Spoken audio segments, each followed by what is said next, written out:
Yo, what is up guys? It is Samool here, back with another video for you guys today. And before I get started with today's video, if you guys aren't already subscribed, make sure you hit that subscribe button to help me out, and also to receive updates and alerts for when my new videos drop, because I'll be trying to release videos daily or at least every other 2 or 3 days because I have a lot of free time nowadays. And yeah, I hope you guys are having a wonderful holiday season. I did my 10 summons off of the recording because yeah, I kind of forgot that I wanted to include it. And I got nothing as usual. Hopefully you guys get something better. There's also a hunt event going on right now, so make sure you guys use all your leaves and your sky stones if you have a lot of bookmarks saved up. And there's also that burning passion pack, which I don't advocate buying, but if you guys do want to spend it, technically is the most worth. It only comes around during the event days, and there's a hunt event going on because it is New Year's. Now, I was looking at the comments section for one of my videos, the limited banner video featuring Cerise and Diane, which I said Cerise and Diane's banners are coming soon, which is true. But I forgot to mention that for a lot of people, there's another thing that they're, waiting for, and it's going to be Cerise's artifact, Guiding Light. Now, if you guys don't know what Guiding Light is, it is one of the most broken artifacts in the game.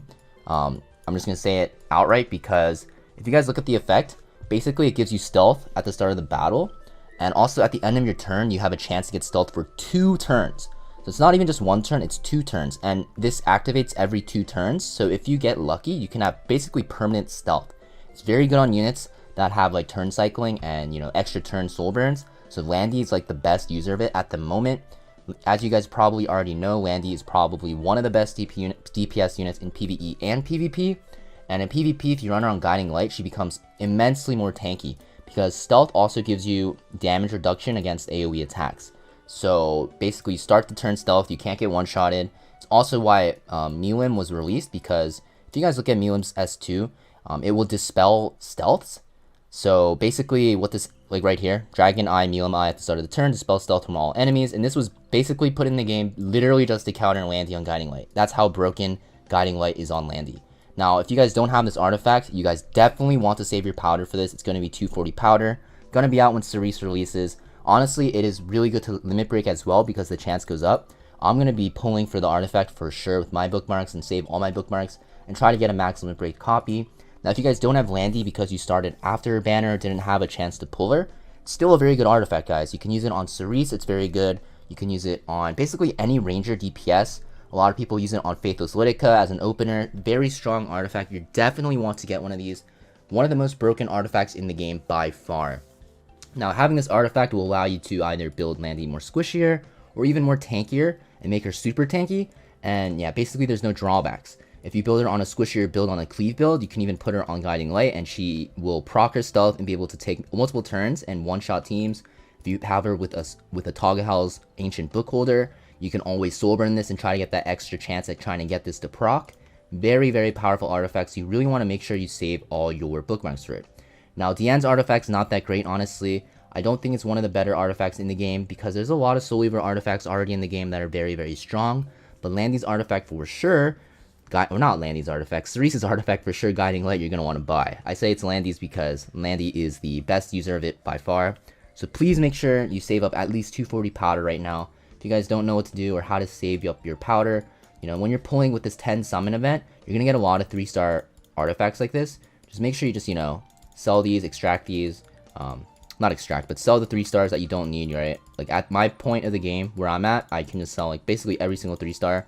And 4 stars, there's going to be some that you want to keep, but some dupes you don't need to keep. Like if you already have like a max limit break copy of like, like a Hell Cutter or something like I do, or 2 even, you can start selling them, right? Strat Gauntlet I probably won't need either. Andre's Crossbow is not that great, right? I have 2 max limit break copies of Sasha Thanes. Sell it, and that's like an easy 71 powder. And for some reason I have an Alexa's Basket that I don't have limit broken. Let me just do this real quick so I don't forget and accidentally sell it. But yeah, very, very easy way to get powder, especially with the event running. Make sure you guys save up that powder and use it to buy the Guiding Light. One of the best artifacts in the game. I can't stress it enough. And if you have Landy, you're gonna want to buy it no matter what. Even consider, selling some of your 5-star artifacts that you have 1 copy of that you don't even use because it is just that OP. And it is limited, so you're gonna want to buy it for sure. Honestly, you don't have to pull for dupes if you're a newer player. Having 1 copy is fine. You saw I have only 1 copy, and my Landy works perfectly fine. Now I'm going to try to find a PvP game to try to showcase Landy on this Guiding Light artifact and show how broken it actually is. So I'll be back with the game. So here we go. I'm going to do an arena offense game real quick. So you'll see I'm running into a Rem and Violet, very common defense units. Maid Chloe and Fallen Cecilia, also very common. Now there's easier ways to deal with this team, but I just want to showcase Landy. I'm going to run her on that build I just showed off. And I'm going to run her with 2 Soul Weavers and Fallen Cecilia. So it's basically going to be Landy doing all the damage. And you saw my Landy isn't even that very heavy into damage investment. She's mostly a tanky build with Guiding Light. But you'll see that Landy's just so broken, she never dies. And with an attack buffer like Maid Chloe, she's just going to solo enemy teams that don't have a way to kill her.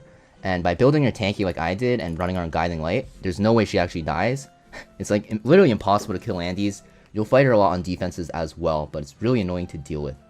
Now, like I said, Milim, the collab unit, does have a way to kill her nowadays, but still OP, guys. I don't know how to stress it enough. You guys probably already know though, because you guys probably have fought Landy's with Guiding Lights, and you're like, why is she getting stealth every turn? There's no skill in her kit that gives her stealth. And yeah, it's basically just the artifact. The artifact makes her like 5 times stronger in PvP. So I'm just gonna, just attack over and over. Nothing really matters. I should have attacked Rem here. I don't know why I didn't, because she is going to AoE counter if I don't attack her.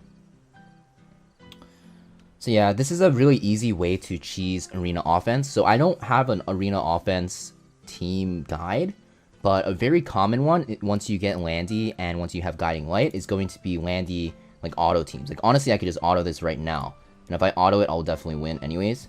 So you'll see why Landy's so OP. And the only thing that's important is that she does not die. And she's actually close to dying, but I have her on that tanky build, so should be okay. Honestly, I got unlucky because the Rem hit my Landy twice, even though it's elemental advantage. But you'll see, if you run Landy on Guiding Light on a tanky build with just 3 supports around her, any team that has Maid Chloe, any team that doesn't have a lot of sustain will just drop eventually. You won't die to this, what's it called, Protector's Punishment thing that is designed to beat stall teams, because Landy's damage ramps up so high even without an offensive artifact, and you'll see that very soon.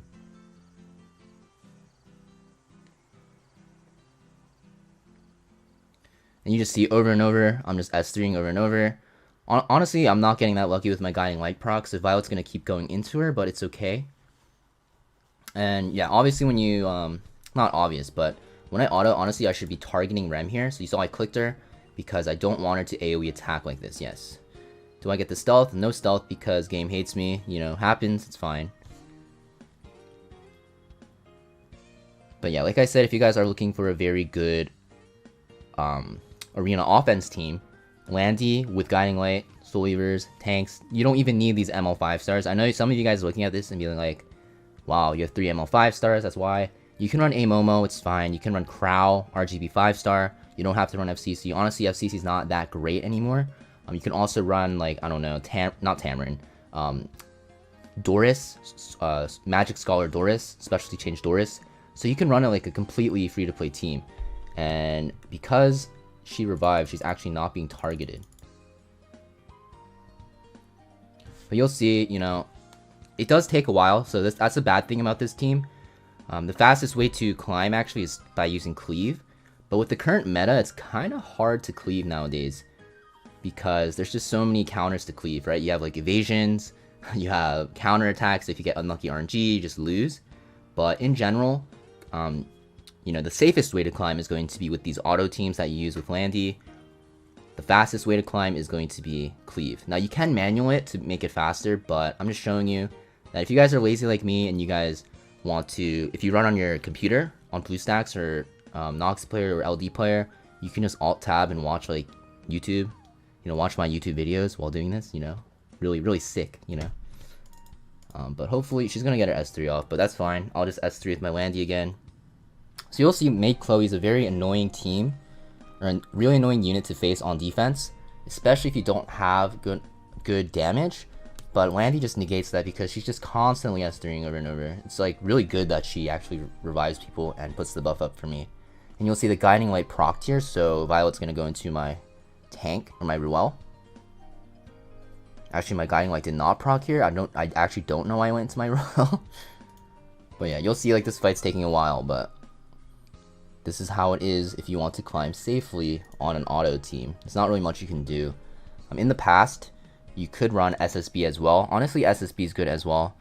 But I think Landy is technically a little bit better at the moment in the current meta because there's so many counter units and Landy's S3 does ignore counter.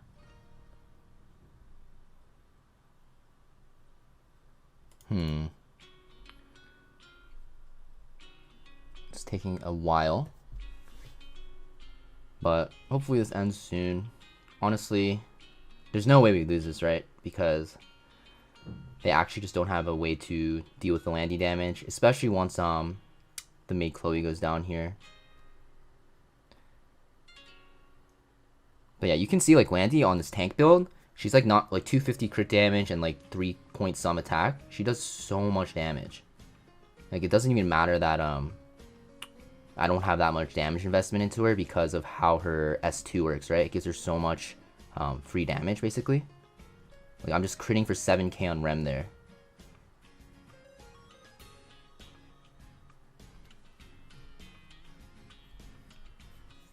And honestly, yeah, like you guys might be like, Ruel's carrying this team comp with her S3. Yeah, A Momo S3 would do like pretty much the same thing here. The invincibility doesn't matter too much, to be honest.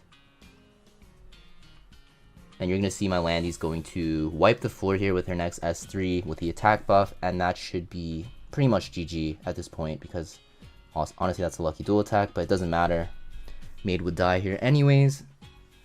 And honestly at this point, if you autoed for a bit and you come back, you just start soul burning with your Landy, and yeah, you'll see really broken.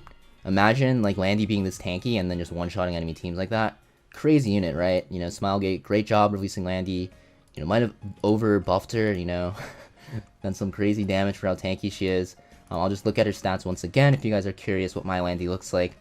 I think this is one of the better, I'm not saying my Landy's like the best, but I'm saying aiming for these defensive benchmarks like 1k defense, 15k health, and like 3k attack, 250% crit damage is probably the best, and like 200 speed to boot with, and you should be very, very good. And I hope this video helped you guys out. Make sure you guys save for that guiding light, guys. It'll make your Landy so much stronger. As you guys saw on my arena offense team, it's just super broken how Landy's designed with this artifact, so make sure you pull for it and use it once you get it on her for PvP.